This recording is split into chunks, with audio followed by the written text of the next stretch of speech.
وعلى آله وصحبه وسلم تسليما كثيرا.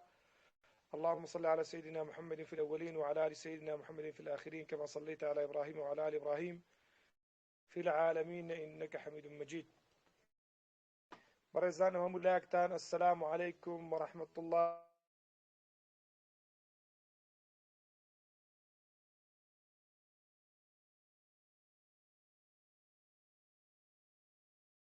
مشهورة جناب الدكتور ظلميد الله أحكام اعتقادي تدا أحكام خلقي تدا أحكام عملي تدا أو تقسيمك للان زانانا مشهورة بلام جنابي ما مصاد تقسيمة السربخوي هبو لو بابتا وتي بينز تقسيمات معناها أحكام اعتقادي هبو وهذا أحكام خلقي هبو أحكام عباري هبو وأحكام كوني هبو لقال أحكام عملي هبو الأحكام عملي الراوستابوين الأحكام عملية قلتي أحكام عملي أكرين بحث جوروا عمليانا قلت من استا ان شاء الله بپشتیوانی خوای پروردگار جل جلاله باسیانه کەین بەو هیوایم کە لەسەری بوەستن چونکە بەڕاستی ئەم جۆرە تەقسیماتانە طەڵەبە و قوتابی کە ئەهلی عیلم بی بەدوای عیلم دابگەڕێ ئیستیفادەیەکی باشی لێ دەکات. ئەوەی کە ئینسان لە کتێبەکانی مامۆستا ئیستیفادە ئەکاوەیە جۆرێک لە تاقە ئەداتە طەڵەبەی لۆ خاتریەوەی بیرکردنەوەی خۆی هەبی با بتوانی عەقڵیش بکات رازی نەبی بە هەموو شتێکی تەقلیدی بە معنە ئەوەی کە لە چوارچوەی یعنی قانونی ئیسلامی نەستە دەرێت لە چوارچوەی فکری ئیسلامی و هەروە حەضارەتی ئیسلامی و ثەقافەتی ئیسلامی دەرنەچێت. مامۆستاڵێ ئەحکامی عیبادات لە لای ئەو ئەبن بە حەفت بچەند بەشێک. نوعی یەکەمینمان أحكام العبادات وهي التي تنظم علاقة الإنسان بربه لاكتساب طاقة روحية تراقب العامل في معمله. يكمن أحكام عبادات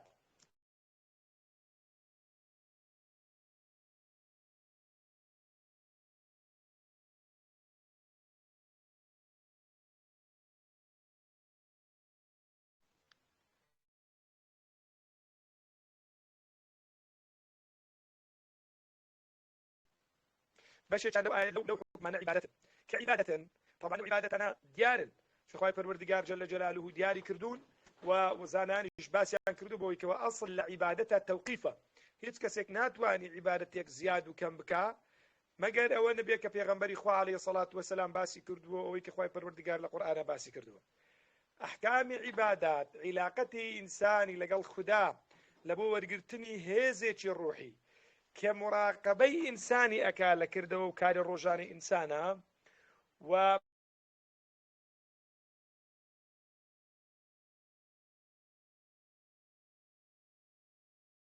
مثلا كابرا لما عملية بواسطة أو عبادتي طاقية روحي ورقري والزارع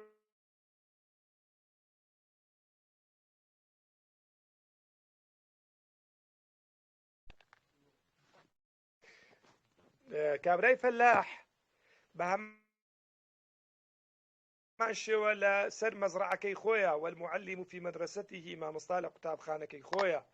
والموظف في وظيفته أو في مقر عمله كابراي موظف لشويني دوامة كي خويا والجندي في ساحة المعركة وهروها سرباز لا قرباني روب الربون ودا والأم في بيتها دايكش لمالوا وسلطة حين ممارسة مسؤولياتها بربرس كابراي الصلاة دار لكاتي جبردني أرككاني وليس للإنسان سلطة في تغييرها أو تعديلها. أو الإنسان دا صلاة يوتويني لقران كاري لمسائل أحكام عبادتها وناتوان التعديل يام بكان ناتوان شتيان زيادة وكان بكان. أما بشي كما لبابتي أحكام عملي چونكاتو مثلا تماشاكي نويجا روجيا زكاة حجة أما أنا همو يعني عملين ذكرى بابتي كبكر دواء أنزامت له. نوعي دو من لأحكام عملي أحكام أسرية يعني حكمي أحكام خيزان وتناولها القرآن بشكل من التفصيل. عزيزان القرآن دستور رواية يعني أسلوب رواية أو شتانەی کە گۆڕانکاریان بەسەردانایە سابتە بە تەفاسیلی باسی کردووە و ئەو شتانەی کە گۆڕانکاریشیان بەسەردادێ لە بۆ زەمانەی بەجێهێشتووە ئوسلوبێکی تایبەتی داوە یاخود مثلا قاعدەیەکی کولی داوە ئینسان لە ژێر ئەم قاعدە کولیەیە ئەتوانی تەعامل لەگەڵ ئەم بابەتانە بکە و بە پێی گۆڕانکاری عورف و عادەت و زەمانە قورئان حیسابی لە بۆ کردووە لأن الأسرة النواة يك لو بابتاني كما تفصيل باس كده مسألة خيزان لو لأن الأسرة النواة المجتمعي يعني أسرة خيزان ناوتشي كومالجيا أساسي كومالجيا إذا صلحت صلح المجتمع وعم الخير وزادت الفضيلة وإذا فسدت فسد المجتمع وعمت الفوضى وسادت الرذيلة ومجال اجتهاد الإنسان فيها قليل لأنما صالح خێزانە گە تێکچوو کۆمەلگاتێکەچی ئەگەر خێزان تەندروست بوو ئەمە کۆمەلگاکە تەندروست ئەبێ ئەڵێ مەجای بابەتی مەوزوعی پەیوەند بە ئوسرەوە تەلاقا ئەوە نیکاحا ئەوە خولعا ئەوە مەسئلەی عیدەیە ئەوە مەسئلەی ڕەضاعە ئەو بابەتانە هەمویان مەجای ئیجتیهادی ئینسانی تێدا یەکجارێک جار کەمە یعنی خودا جەلە جەلالوه بە تەفاسیلی باس کردووە بۆیە ناکرێ ئینسان بە کەیفاخۆەوەی ئەو هەوڵانەی ئێستا دەدرێت لە مەسائیلی جێندار لە مەسائیلی قانونی عونفی ئوسەری هەوڵێکە بۆ شتڕینەوەی سروشتی ئینسان طبیعەتی ئینسان گۆڕانکاری هەوڵدانە بۆ گۆڕانکاری لە یاساکانی بوون لە قانونەکانی کەونی کەونی خوای پەروەردگار جەلە جەلالوه بۆیە بە زۆر زۆر ئاگادار بە ئینسانی موسڵمان بەوەی کەوا ئەو شتانەی خودا جەلە جەلالوه لە مەسائیلی خێزانە دایناوە مەجالی ئیجتیهادی یەکجار تێدا کەمە و بابەتەکەش بە نەوعیەکە باسی کردووە کە ئینسان هیچ شتێکی پەک ناکەوی یعنی ماشا ئەڵڵا زانایەکانمان لە کتێبەکانی خۆیان بە نەوعێک چوونەتە ناو بابەتی خێزان حتا ئێمە ئیبن بەیطارمان هەیە تقریبا 1000 ساڵ بەر لە ئێستا کتێبێکی نووسیوە بە ناوی ئەحکام النیساء 4 مجەلەدە سیر کە 4 مجەلەد هەمووی تایبەت بە فقهی ژنان بە فقهی خێزان بە فقهی دروستکردنی خێزانێکی ئاسوودە بڕۆ کتێبەکەی غەزالی بخوێنەوە کیمیای سەعادە بڕۆ ئیحیا علوم الدینەکەی تەماشا بکە بڕۆ کتێبەکانی مثلا ئومی شافعی تەماشا بکە لە مەسائیلی ئوسرە و لە مەسائیلی فقهی نیکاح و فقهی دروستکردنی خێزانە سەر سوور دەمێنێ یعنی بابەتێک نەماوە کە ئەوان تەرچیان کردبێ و باسییان نەکردبێ نوعی سێمینمان ئەحکامی معاملاتی مالیە کە قورئان بەخۆی باسی کرد گوتی 5 بابەتە 5 ئەحکامە لە لای جەنابی زەڵمی 5 حکم لە ناو خۆی دەگری جا حکمی پێنجەمینمان لە ئەحکامە عەمەلیەکان ئەحکامی مالیە يعني أحكام معاملات مالي أويش لصمني ويك أخوي پروردگار جل جلاله لقرآن باسي كرديا فرمو دريشترين آيات لقرآن بيروزا باسي قرزيا فامان هي إما لقرآن بيروزا أخوي پروردگار جل جلاله باسي أوي بو كردوين بوي كوا بقرين بكرين بفروشين إذا نودي للصلاة من يوم الجمعة فاسعوا إلى ذكر الله وذروا البيع أما هموي أحكام معاملات مالية تناول القرآن أهم الأحكام والعناصر التي لا تتغير بتغير الزمان والمكان أو بابتاني كقرآن كاري بسردانان بجوز ببي زمان ومكان لقرآن باسي كردوا وكوتي وكما مصلا باسي أكالي وكو رزامندي وكو وفا بعقد يا أيها الناس أوفوا بالعقود يا أيها الذين آمنوا أوفوا بالعقود أحلت لكم تحلة أيمانكم بداية سورة مائدة وأداء الأمانات إن الله يأمركم أن تؤدوا الأمانات إلى أهلها ونحوها بيز قالوا بابتانا الديان حكمي معاملات وكرين وفروشتن ومبادئ كلي خواهي پروردگار جل جلاله لقرآن باسي كردوا وترك بقية التنظيمات المالية للعقل البشرية في ضوء مستلزمات الحياة شريطة أن يكون ذلك من دائرة الأخلاق زور شتيش خواهي پروردگار باسي نكردوا بو عقلي بجيهشتوا بلام أبي إنسان لجير بيورق قشتك كان شريعة إسلامي تعامل لقل بابتان بكم لدائري أخلاقي إسلامي نتي تدد نوعي شوارمين باسي أحكامي مالي عام إما لقرآن بيروز أخواهي پروردگار باسي زير وزيوي لبو كردينا باسي زكاتي لبو كردينا خواهي پروردگار جل جلاله باسي مالي لبو كردينا بقشتي لو خواهي پروردگار اواني باس كردي اختصر القرآن على بعض الموارد ومصارف المالية العامة كالمعادن وترك التفصيلات للعقل بەشەری لەوەی زیاتر نەچویتە ناو بابەتەکەی لۆ لە بەرەوەی دەزانی گۆڕانکاری دروستە بی مثلەن ممکنە دوێنێ و پێرێ خەڵک احتیمامی لەسەر زراعەت بووبی هەوڕۆکە لەسەر عەقڵ و لەسەر تەکنەلۆژیایە ئەتوێ ئێستا تەماشا بکە عەزیزانم کاتێک کە خەڵک ئیستیفادە لە کەونی خوای پەروەردیگارەکە لە یاسا کەونیەکانەکە وڵاتێکی وەکو فەڕەنسا یعنی ئێستا مەثەلەن ئەمە باسی وڵاتی خۆمان بکەین وڵاتێکی وەکو عێراق یاخو کوردستان هەتاوەکو بەرمیلێکی نەو تێ دەردینی دەیفرۆشی ممکنە لە نەتیجە و دەرەنجام ئەو هەموو هینان و بردنە و زەرەر و زیانێک کە دەیکا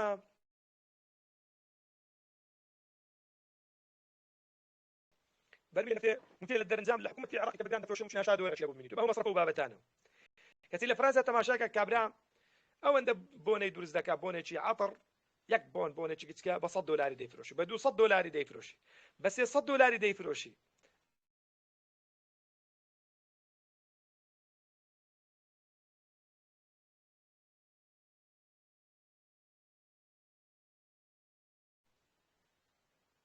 ماسی جۆرێکی هەیە پێی دەوترێت ماسی تونە مثلا بڕۆ تەماشای ڤیدیۆیەکان بکە یەک ماسی بە چەند ملیۆن دۆلار دەفرۆشێ ئەمە ئیستیفادەکردنە لە چی لە بەحری خوای پەروەردیگار جەلە جەلالوو لە نێوە بەحرەیە دەیان دڕ و یاقوت و جەوهەر و معادن هەیە بزانن لۆی خوای پەروەردیگار جەلە جەلالوو بە تەفاسیل باسی نەکردووە دوێنێ و پێر ئێستا مەثەلەن دوێنێ و پێرێ کەسابەت لە چدا بووە کەسابەت لە کڕین و لە فرۆشتن و لە معاملاتدا بوو کەچی ئێستا کابرا هەیە تۆپانەی ئەکا یەک لاعیب دەکڕێ دەفرۆشە پێی کابرا ئیشەکە لە باتەوەی عەقڵی ئیش بکا پێی ئیش دەکا مەلاین دۆلار ئەو کابرا دەفرۆشێ لۆی خوای پەروەردیگارم بابەتان بە تەفاسیل باس نەکردووە لەبەرەوەی لۆ گۆڕانکاریەکانی سەردەم و زەمانی بەجێهێشتنە و یەکی دیکە لەو بابەتانی کە باسی کردیە لە قورئانێ الأحکام الدستورية ئەوە ئەو حکمە دەستوریانەی کە دەوڵەتیان لەسەردا دەمەزرێ بەڕێوەبردننی کۆمەڵگەیان لەسەردا دەمەزرێ ئەمە شانەرێکی کە لەو بابەتانەی کە قورئان باسی کردووە اختصر القرآن على الركائز الأساسية في كل نظام دستوري طبعا دەکرێ ئێستا مثلا نووسیتیان المبادئ السياسية في القرآن الكريم كم مبدأ معناك أو مبدأ أساسي ودرس كردني دولة وهروها درس كردني بەڕێوەبردننی کۆمەلگا بە شێوازێکی تەندروست لەژێر ئەو مەبادئانە دوێ تەماشاکە فەرمی قورئان تەنها باسی ئەساسیاتی کردووە باسی تفاصیلی نەکردووە وهي العمل بمبدأ الشورى مثلا باس الشورى كردووە ورعاية العدالة باسی عدالەتی کردووە و عدالة اللوتسية لتحقيق المساواة في الحقوق والالتزامات حتى لمسألة حق ولمسألة التزامات هەموو کەسێک مافی هەیە و هەروە التزامات شيء حقيقي واجبات شيء كسب قدرتي مكان خوي واحترام النظام الذي سماه القرآن وطاعة ولي الأمر رزقرتن لا يا ساق اشتكاني دولات كباب لجير إطاعي ولي أمره بابت هاتو تا بيشه طبعا لو مسألة إطاعي ولي أمره بيم خوش اشتكتان بيبلين برزان زور جاري وهي جمعة اللي دبي هندك برادر باس لو كان كي طاعة كردني ولي أمري بيويستا وان لك دعوته بوي كان رئيس حزبك كان رئيس إقليمك كان رئيس دولتك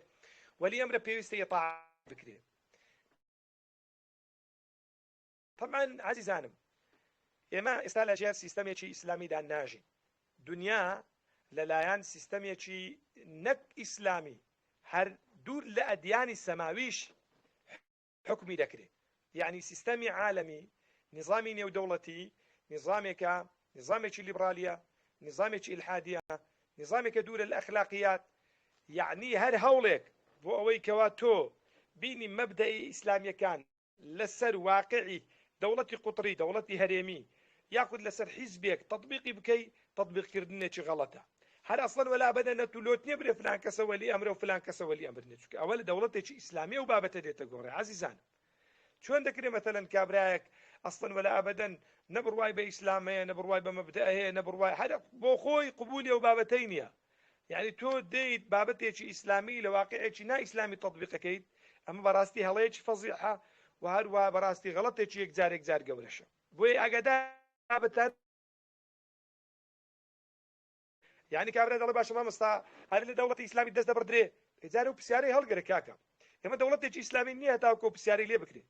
دواوە ئەگەر بێت و دەوڵەتی ئیسلامی دروست بوو قانونی جینایەت دێتە گۆڕێ هەنجی مەحاکم دادەندرێ هەنجی تەفاسیلات دێتە گۆڕێ هەنجی قاضی دادەندرێن هەنجی ئەو مۆزوعانە دەبنە بابەت هەنجی ئەهلی عیلم قسە لە بابەتەیەکە بۆیە ئاگادار بن بابەتی علمی ئێستا کابرایەک مۆزوعێکی فیزیای بچی لە دوای کیمیای بەدوودا بگەڕێ وەڵامەکانی تەندروست وەدەست ناکەون. ئەمەش ڕێکا و ڕێکوایە کابرایەک ئەگەر بێت و بچی بابەتێکی ئیسلامی لە مەیدانێکی غەیرە ئیسلامی تەطبیق بکە کارەسات بە دوای خۆی دێنێ. لێرە خوای پەروەردگار جل جلاله باسی کردووە یا ئەیها الذین آمنوا اطیعوا الله واتیعوا الرسول وأولی الأمر منکم. لێرە جەرێ مامۆستا دیوە نارێ گوێ بە گوێ وەلی ئەمری بکەن نا، لێرە فەرمی ئولی الأمر. لێرە خوای پەروەردگار جل جلاله نافەرمی وەلی الأمر، ئەفەرمی ئولی الأمر بجمعینی. علماء دەفەرمون ئەوانە ئەو علەمایانە کە مەجلیسی شوڕیان لەبەر دەستدایە دەبی ئینسانی تاعی قرارەکانیوان بکە. فإن تنازعتم في شيء فردوه إلى الله والرسول إن كنتم تؤمنون بالله واليوم الآخر ذلك خير وأحسن تأويلا. لأن خواهي پروردگار زانيتي بويك طبيعتي بشري وقالوا يك ديك دانانين فرمي أجر توشي دبر يك راتون ويك قبول كردن نبو أو بتوانن خواو بيغمبري خواو بكان حكم لو خاطري أو أجر إيوه برواتن بروج قيامته وهروا بزندوبونه بخواهي پروردگار هي أقول له إيوه باشترو تشاكترا چونك علاجي إيوه علاجي كوملغا ئاسوودەیتان تەنها لە بەرنامەی خوای پەروەردگارە جل جلاله. طبعا طاعة الله سبحانه وتعالى تكون عملا بأوامره واجتناب نواهيه، وطاعة الرسول تكون عمل بمقتضى سنته القولية والفعلية والتقريرية بصفته رسولا مبلغا للوحي الإلهي لا بصفته إنسانا اعتيادية. لأن ما وصل إطاعة كردني خوا أو يكاتو بجوي خواي بكي لقرآن إطاعة كردني بيغمبري صلى الله تعالى عليه وسلم أو بابتاني كبيغمبري وكو تشريع لبوتو دانا داي بجوي بيغمبري بكي عليه الصلاة والسلام. لو خاطري أوي بتواني ئاسوودە ببی، بتوانی ئارام ببی، بتوانی کامەران ببی، بتوانی سەربەرزی دنیا و قیامەت ببی، بتوانی سەربەرزی ڕێگا ببی، بەدبەختی ڕێگانە بی، بتوانی ئەوەی کە خودا جل جلاله دەیەوێ،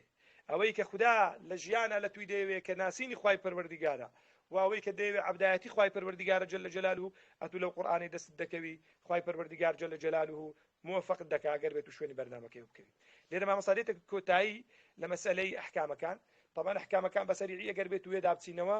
وتمان مامۆستا زەڵمی فەرمووی خەڵکێک کە زانایان پێیان وایە بەوەی کەوە ئەحکامی قورئان سێ شتن: ئەحکامی اعتقادی، ئەحکامی خولوقی، ئەحکامی عملی. ئەو پێی وا بۆ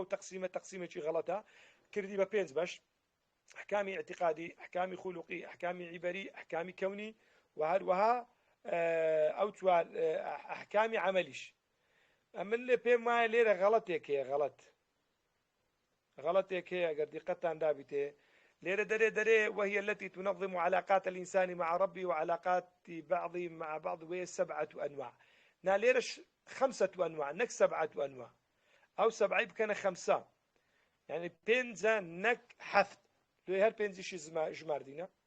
أواني كتازة بأسمان كردن: أحكام عبادات، أحكام أسرة، أحكام معاملات مالية، أحكام مالية عامة، أحكام دستوري. أما براستيو تقسيماتنا بيوس من بيدبي برزانم ئاگاتان لێبی خەتی لە بن بدەن. لەوانەیە بڵێم وا پرسیارە بێنمەوە برێم ئەحکامی مەتەلەن تەقسیمی قورئان لە کنزانایانی غەیری زەڵمی چەندە و لە لای زەڵمیش چەندە فەرق و جیاوازیشیان لە بینی بکەی، یعنی چ فەرقێک هەیە لە بابەتەکەی. دەبێت برێ کاکە مەتەلەن زانایان کردیتیانە 3 بەش، کەچی زەڵمی کردیتە 5 بەش، بەشی پێنجەمیشی کردیتە 5 بەشی تر. فرق و جیاوازیەکە لەوەیە بەوەی کەوا تەقسیمی زەڵمی تەفاسیلی زیاترە، زۆرتر چوویتە ناو بابەتەکەی و مۆزوعەکانی شاملتر و گشتگرترن. مەطلەبی دووەمینمان بەڕێزانم فقهی ئیسلامی و پەیوەندی بە شەریعەتی ئیسلامیەوە. فقهی ئیسلامی لە پێشەوە ئەڵێ باسمان کرد بەوەی کەوا بریتی بوو لە الأحكام الشرعية العملية الفرعية المستنبطة من أدلة التفصيل أو تعريفي لبربكن برزان بيستان بيدبي. أما تعريفي زوربي زوري زانا كان قديم مانا لبو مسألة فقه هو الأحكام الشرعية، حكم شرعية كان العملية وبكر دواء أنجامي الفرعية أصلنية بابة عقيدينية بابة فروعيات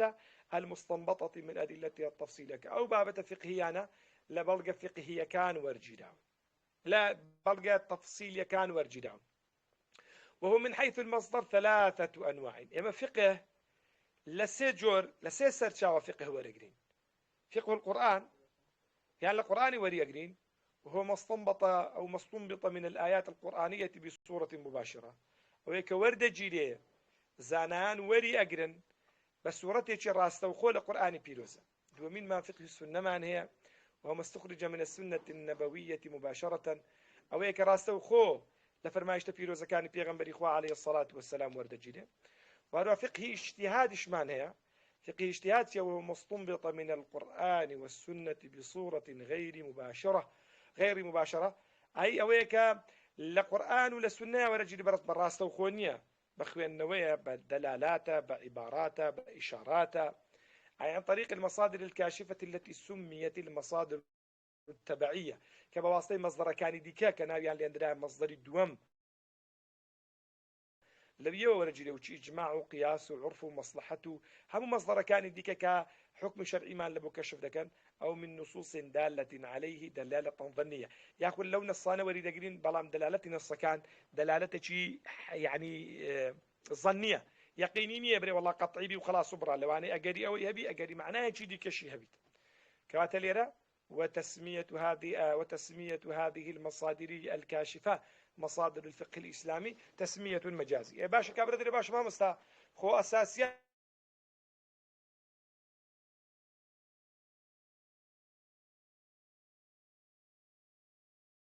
بس أنا قرآن وسنة أيلونا ولو أنا لا مصدر وبيدو تري مجاز يعني أو أنا شهر القرآن والسنة لأنها وسائل لإرجاع الجزئيات إلى الكليات الشريعة لبروانا تدكن جزئيات كان دسنو جير شريعة ككليات الشريعية كالقرآن باسكرا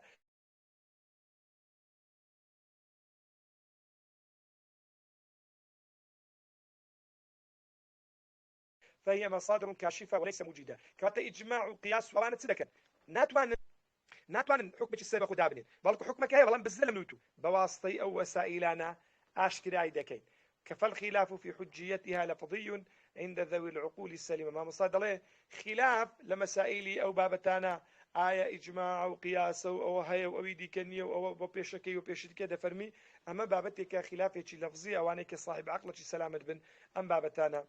تيدقن كوات اللي برزان ضرورة لسر أما بوستين هالوستبكين بويكوا همو أوي كزانايان من لبو إيميان باس كردوا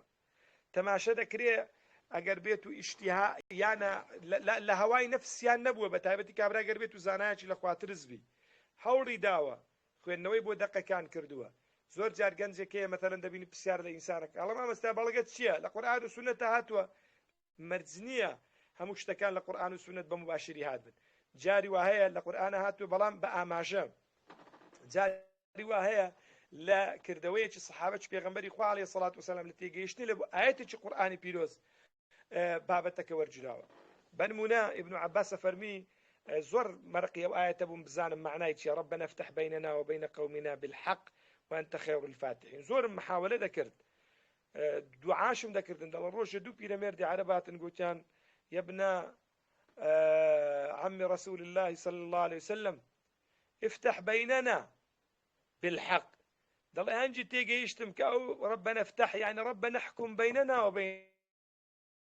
قومنا بالحق وأنت خير الحاكم اللي ده أو افتح بنا بمعنى أحكمه وإذا بإنساني أجا داربي علم قولة بابا كان يجزار هستيار ويجزار زور باشا نسبة لما بين شريعة وفقه يعني علاقيك لما بين فقه ولما بين شريعتها ما مصالح النسبة بين الشريعة وفقه القرآن والسنة بحسب التحقق عموم وخصوص مطلق ما مصاد الله كاكا علاقة وبيوندي لما بين فقه ولما بين قرآن وسنة لبتسيه بابتك على وشبري جيري وتايبت مندي هي شون إذا كان الفقه مدلولا عليه دلالة قطعية طلع قربت فقه كتابه دلالتك دلالته شيء نبراوبه يقطعي براوبه قبوليك معنى إذا فكلما تحقق هذا الفعل تحققت الشريعة لأنه لازم خاص لها وهو لا يتحقق بدون ملزومه طالما ما دبيت الشريعات يعني أجر بيتو إسلام مثلا فقهك معناها أو فقه أخوين نوي زانان بو آيتك مثلا بنمونا فقه قرآن خاي پروردگار فرمي الزانية والزاني فجلدوا كل واحد منهما 100 جلدة أو 100 سطة طواو فقهك قبولي جماري چي دي كناكا جماري يعني قابلي قرآن كارينية قابلي خوين نوانية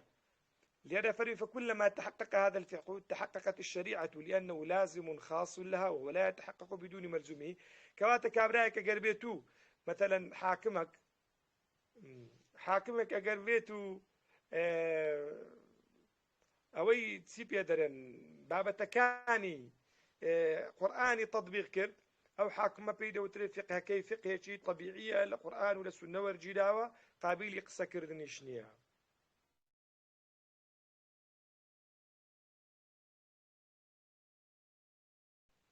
لێرە بەرزان وەتی دەکەم هەتا زەبەر زەینەبتان گوت ئەو گوتی ئەحکامی عملی چەندن، ئەحکامی عملی گوتی حەفتن. لێرە پێنجیان باس کردبوون، بەس وا دیارە پاس درایە. ئەها لێرە غەڵەتەکە، لێرەیە غەڵەتەکە، ئەها نەک غەڵەتەکە لەوەی بیکە پێنجن، نە نووسیتی النوع السادس أحكام على العلاقات الدولية. غلطك ليرة لوي دبوا أو نوع السادسة لبيشو باز بكرابها لبيشو ها النوع السادس لقال أوشان كان نوع السابع